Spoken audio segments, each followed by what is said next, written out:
চলুন আজ আপনাদের একটা ছোট্ট গল্প বলি। গল্প বললে এটা একটু ভুল বলা হলো। আসলে এটা আমার জীবনের সাথে ঘটে যাওয়া একটা সত্যি ঘটনা, যা আজই আমার সাথে ঘটেছে। আমার বাড়ি থেকে এটিএমটা একটু দূরে।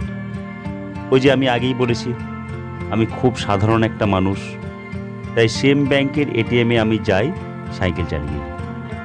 আজও গেলাম। আমি যখন গেলাম দেখলাম এটিএমের ভিতর একজন আছে, আর এটিএমের গেটের বাইরে আরও জনাতিনেক দাঁড়িয়ে। এটিএমটা ছিল কলেজের পাশেই। ওদের দেখে মনে হলো ওরা যেন কলেজেরই স্টুডেন্ট হবে। আমি সাইকেলটা স্ট্যান্ড দিয়ে সাইকেলের তালা দিয়ে দাঁড়ালাম।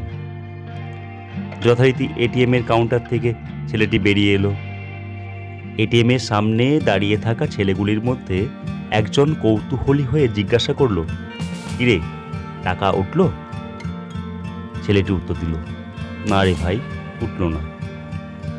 একটা ছেলে বলে উঠল, হ্যাঁ, এই একটু আগেই একটা লোক ঢুকেছিল, মনে হলো যেন লোকটা খালি হাতেই বেরোলো। আমিও কৌতূহল বশত জিজ্ঞাসা করলাম, টাকা উঠল না?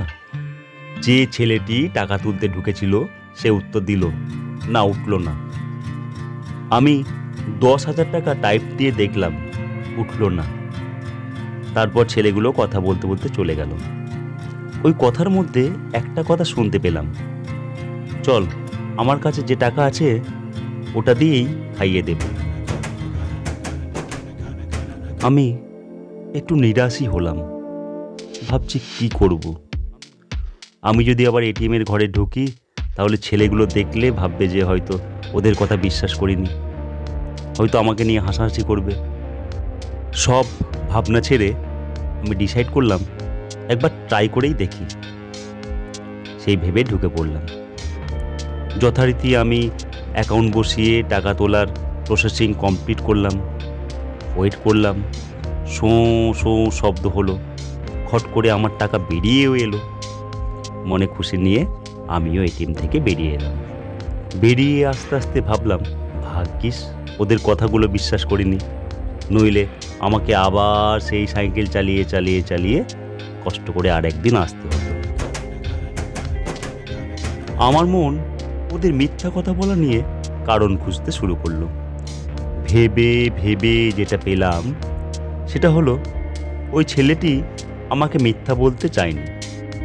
ঘটনা চক্রে আমি ওর মিথ্যা কথা বলাটার মধ্যে সামিল হয়ে গেছিলাম।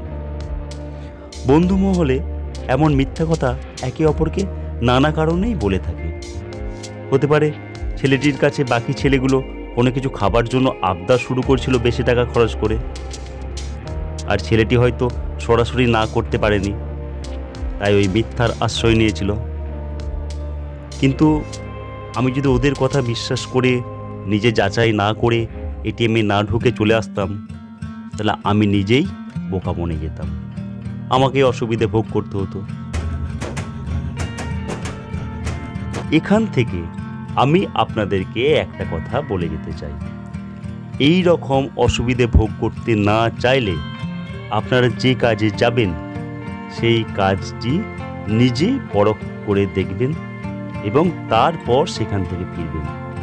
পাশ থেকে কে কি বলল সেসব শুনে আপনি যদি ফিরে চলে আসেন তাহলে আপনার এতটা পথ অতিক্রম করে যাওয়াটাই বৃথা হবে। তাই যাচাই না করে ফিরবেন না, যাচাই করেই ফিরবেন, তাতে আপনার কার্য সফল হবে। আর সফল না হলেও হয়তো একটা নতুন অভিজ্ঞতা সঞ্চয় হবে। ভিডিওটি ভালো লাগলে লাইক, কমেন্ট আর সাবস্ক্রাইব করতে ভুলবেন না। খুব ভালো থাকবেন। দেখা হবে পরের ভিডিওতে। ততক্ষণের জন্য টাটা, ধন্যবাদ।